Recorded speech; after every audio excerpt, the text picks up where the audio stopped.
रोमानवी चेहरा, दिलकश अदाएं और मनमोहनी मुस्कुराहट, जिनकी खूबसूरती को लफ्ज़ों का पैरहन पहनाना मुमकिन नहीं। लाखों दिलों में धड़कने वाली मधुबाला, जिनका असल नाम मुमताज़ जहां बेगम था, वो 14 फरवरी 1933 को नई दिल्ली में पैदा हुई। इनके वालिद अताउल्लाह खान यूसुफ ज़ई पठान थे, जिनका ताल्लुक़ खैबर पख्तूनख्वा के ज़रखेज़ इलाके स्वाबी के एक गाँव मानेरी से था। वो तलाश मुआश के सिलसिले में पेशावर आ गए, जहां वो इंपीरियल कंपनी में मुलाजमत करते रहे। इसके बाद दिल्ली मुंतकिल हो गए, जहां उन्होंने कोचवानी का पेशा इख्तियार किया। दिल्ली में उन्होंने शादी कर ली। इनके 11 बच्चे पैदा हुए, जिनमें मुमताज़ यानी मधुबाला का 5वां नंबर था। इनसे 2 बड़ी बहनें अल्ताफ़ बेगम और फातिमा बेगम, जबकि छोटी 3 बहनें चंचल, जाहिदा और शाहदा थीं। इनके बाकी 5 बहन भाई बचपन में ही फौत हो चुके थे। मुमताज़ ने एक पठान घराने में आंख खोली, यहाँ पश्तो बोली जाती थी। कुछ अर्से बाद यह खानदान दिल्ली से बम्बई मुंतकिल हो गया। मुमताज़ को बम्बई के एक स्कूल में दाखिल करा दिया गया। एक दिन स्कूल की सालाना तकरीब में बम्बई के फिल्मी इदारे बॉम्बे टाकीज़ के राय बहादुर चूनी लाल पारख और देवका रानी ने मेहमान ख़ुसूसी की हैसियत से शिरकत की। मुमताज़ जब नज़म सुनाने स्टेज पर आई तो इनकी भोली भाली सूरत देवका रानी को भा गई। इन दिनों देवका रानी एक फिल्म बसंत बना रही थी, जिसमें हीरोइन की बेटी के किरदार के लिए इन्हें खूबसूरत और कमसन बच्ची की ज़रूरत थी।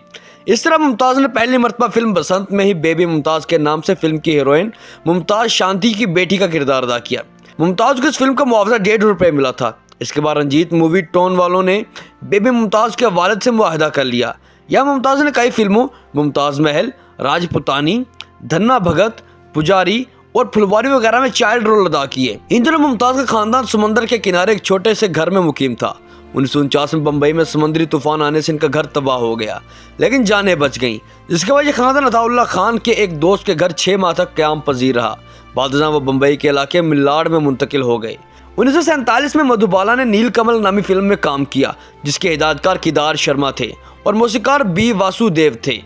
अदाकारों में मधुबाला के अलावा राज कपूर, बेगम पारा, राजिंदर, गीता बाली, ज़हरा और पैसी पटेल नुमाया थे। अगरचे यह फिल्म नुमाया कामयाबी तो हासिल न कर सकी, ताहम फिल्म इंडस्ट्री में 2 नए चेहरों मधुबाला और राज कपूर का इजाफा कर गई। इसके बाद मधुबाला और राज कपूर की जोड़ी ने मुरारी पिक्चर्स की फिल्म चितौड़ोजे, अमर ज्योति की फिल्म दिल की रानी और नटराज पिक्चर्स की फिल्म अमर प्रेम में मरकजी किरदार अदा किए। मधुबाला ने मुरारी पिक्चर्स की फिल्म मेरे भगवान और मोहनी पिक्चर्स की फिल्म खूबसूरत दुनिया में वास्ती, ग्रेट इंडिया पिक्चर्स की फिल्म प्राय आग में अलहास और आकाश चित्रा की फिल्म लाल दुपट्टा में राजा के मुकाबले हीरोइन के रोल किए। यूं तो मधुबाला ने फिल्म इंडस्ट्री के हर नामवर अदाकार के साथ काम किया और हर अदाकार अपने दिल में इनके लिए नरम गोशा रखता था। ताहम दिलीप कुमार के साथ इनकी जोड़ी को सबसे ज्यादा पसंद किया गया। दिलीप के साथ उन्होंने सिर्फ 4 फिल्मों तराना, अमर, संग दिल और मुगल आजम में काम किया। मधुबाला ने 1949 में दिलीप कुमार के साथ महेश कोल की फिल्म हार सिंगार में काम किया, ताहम यह फिल्म मुकम्मल न हो सकी। दिलीप कुमार के साथ काम करते हुए मधुबाला के दिल में मोहब्बत की शम्मा रोशन हुई और उन्होंने अपनी रूह को दिलीप कुमार के हवाले कर दिया। वो समाज की नज़रों से छुप छुप कर मुलाकातें करने लगे। अक्सर ये मुलाकातें उनके करीबी दोस्तों सुशीला रानी पटेल, के आसिफ और उनकी अहलिया सितारा देवी के घर में हुआ करती थी। मधुबाला जब भी बम्बई से बाहर शूटिंग पर जाती तो दिलीप कुमार अपनी तमाम तरह मसरूफियात छोड़ के इनसे मिलने चले जाते। मरूफ लिखारी मोहम्मद इब्राहिम ज़िया अपनी किताब पेशावर के फनकार में लिखते हैं कि 1956 में मधुबाला जे.के. आनंद की फिल्म ढाके के मलमल में किशोर कुमार के साथ काम कर रही थी। एक दिन दिलीप कुमार फिल्म के सेट पर आए। अदाकार ओम प्रकाश भी वहां मौजूद थे। दिलीप कुमार ने ओम प्रकाश के सामने मधुबाला से इल्तिजाइया लहजे में दरख्वास्त की कि वो इसी वक्त इनके साथ चलें ताकि वो आज ही शादी कर ले। मधुबाला ने काफ़ी देर सोचने के बाद सिर्फ एक जुमला कहा, ऐसा मुमकिन नहीं। दिलीप कुमार ने बहुत बहस की, बड़े दलाइल दिए, आखिरकार तंग आकर कहा, इस इनकार का साफ मतलब ये है कि तुम मुझसे शादी नहीं करना चाहती। मधुबाला ने इस बात का कोई जवाब नहीं दिया। दिलीप कुमार कुछ देर बाद खामोश बैठे रहे, इन्हें देखते रहे, फिर बाहर निकल गए और हमेशा के लिए इनसे जुदा हो गए। इधर मुगल आजम की शूटिंग भी चल रही थी। ताहम ये के आसिफ का कमाल था कि उन्होंने निहायत लतीफ और माहिराना अंदाज में इन दोनों के वालेहाना इश्क के जज्बात को कैमरे की आंख में महफूज कर लिया। इस वक्त मधुबाला और दिलीप कुमार में अनबन चल रही थी। फिल्म के एक मंजर में शहजादा सलीम अनारकली के चेहरे पर थप्पड़ रसीद करता है। जब मधुबाला और दिलीप कुमार यह मंजर फिल्म बंद करवाने के लिए एक दूसरे के मद्दे मुकाबल आए तो दिलीप कुमार ने पूरी कुव्वत से मधुबाला के चेहरे पर थप्पड़ जड़ दिया। सीन तो ओके हो गया, लेकिन हर तरफ सुन्नाटा छा गया। मधुबाला सदमे से आंखों में आंसू लिए अपनी जगह पे बेहिसो हरकत खड़ी रहीं। के आसिफ तेजी से उनकी तरफ बढ़े और मधुबाला को इस मंजर की कामयाबी पर मुबारकबाद देने के लिए कहने लगे, आज ये साबित हो गया कि वो तुम्हें किस कदर चाहते हैं। मोहब्बत में दीवाना शख्स ही ऐसी हरकत कर सकता है। 1955 में मधुबाला ने अपना फिल्म साज इदारा मधुबाला प्राइवेट लिमिटेड के नाम से कायम किया और एक फिल्म नाथा बनाई, जिसके हिदायतकार D.N. मधुक और मौसीकार S. महेंद्र थे।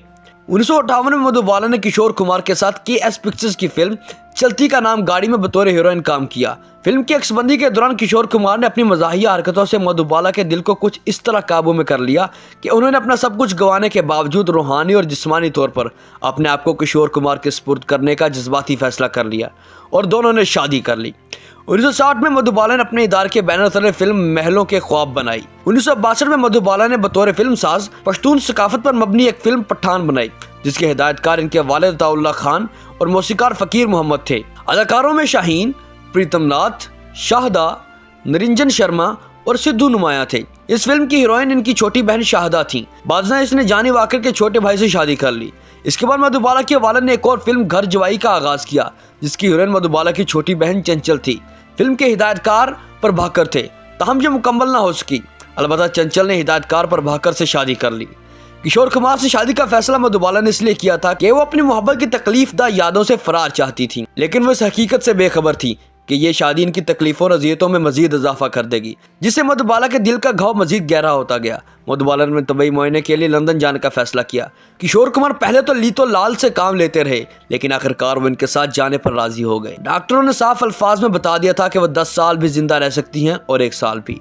वक्त गुजरने के साथ साथ दोनों में इख्तलाफात बढ़ते गए। किशोर कुमार जोहो में अपनी वालदा के साथ रहने लगे। मधुबाला अपने बंगले अरेबियन विला में वापस आ गईं। मधुबाला ने अपनी मुख्तसर फिल्मी जिंदगी में कुल 70 फिल्मों में काम किया। इनकी जिंदगी की आखिरी फिल्म ज्वाला थी, जिसमें सुनील दत्त इनके साथ हीरो थे।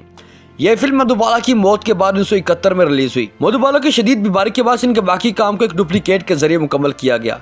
अब बहुत देर हो चुकी थी, कुदरत इन्हें मजीद मोहलत देने के लिए तैयार न थी। आखिरकार 23 फरवरी 1969 को अपनी 36वीं सालगिरह के ठीक 9 दिन बाद मधुबाला अपनी जिंदगी की बाजी हार गईं। मरते वक्त उनके आखिरी अल्फाज ये थे, मैं मरना नहीं चाहती, मुझे बचा लो। मधुबाला का बॉलीवुड में Venus queen of Indian cinema भी कहा जाता है। इन्हें बॉलीवुड की मार्लन मुनरो भी कहा जाता है। उनकी दिलकश खूबसूरती पर सहाफ़ी और मुसन्निफ मोहन दीप ने अपनी किताब the mystery and the mystic of Madhubala में लिखा है, वो सहरज़दा खातून थी। इन्हें अदम तहफ़्फ़ुज़ का खौफ आकर तक रहा। बहुत से हिदायतकारों का ख्याल था कि कैमरे में मधुबाला की खूबसूरती को दिखाने से कासिर रहे हैं, क्योंकि उनकी खूबसूरती जीती जागती, बोलती, हंसती, अलग खूबसूरती थी। दिलीप कुमार का कहना था कि वो इंतहाई मकबूल थी। अकबर खतीजा ने मधुबाला के मुतालिक अपनी किताब I want to live a story of Madhubala में लिखा है कि दिलीप कुमार ने कहा कि मेरे ख्याल से वो वाहिद स्टार थीं जिनके दरवाजे के बाहर लोग भीड़ लगाया करते थे। आमतौर पर जब शूटिंग खत्म होती तो मधु की एक झलक देखने के लिए लोग दरवाज़ों पर खड़े हो जाते। अब तक किसी दूसरे स्टार के लिए ऐसा नहीं देखा। इनकी शख्सियत जिंदा दिल और हशाश बशाश थी। अदाकार और फिल्म साज राज कपूर को हुस्न का परस्तार कहा जाता है। उन्होंने एक बार मधुबाला के बारे में कहा कि ऐसा लगता है खुदा ने अपने हाथों से संगे मरमर तराश कर इन्हें तराशा है। राज कपूर के भाई शमी कपूर ने तो अपनी सवाने हयात में मधुबाला पर एक अलहदा बाब ही लिख डाला और इस बाब का उन्वान है feel madly in love with Madhubala, यानी मैं मधुबाला की मोहब्बत में दीवाना वार गिरफ्तार हो गया था। मधुबाला की मशहूर फिल्मों के नाम मुगल आजम, mister and Mrs 55, Mahal, Howrah bridge, अमर, योद्धा, फूल और कांटे, तराना, हाफ टिकट, बरसात की रात, संग दिल, दुलारी, बॉयफ्रेंड, नीलकमल, जाली नोट, दो उस्ताद, एक साल, बसंत, साकी, जवाला, शराबी और कल हमारा है शामिल हैं। हमारी अल्लाह रब्बुल इज़्ज़त से दुआ है कि अल्लाह पाक मुमताज़ जहां बेगम यानी मधुबाला को अपने जवार रहमत में जगा दे और जन्नतुल फिरदौस में आला मकाम अता फरमाए, आमीन। अगर आपको हमारी ये वीडियो अच्छी लगी है तो हमारे चैनल को लाइक, शेयर और सब्सक्राइब करना मत भूलिएगा। आपसे मुलाकात होगी इंशाल्लाह अगले प्रोग्राम में। तब तक के लिए अल्लाह निगहबान।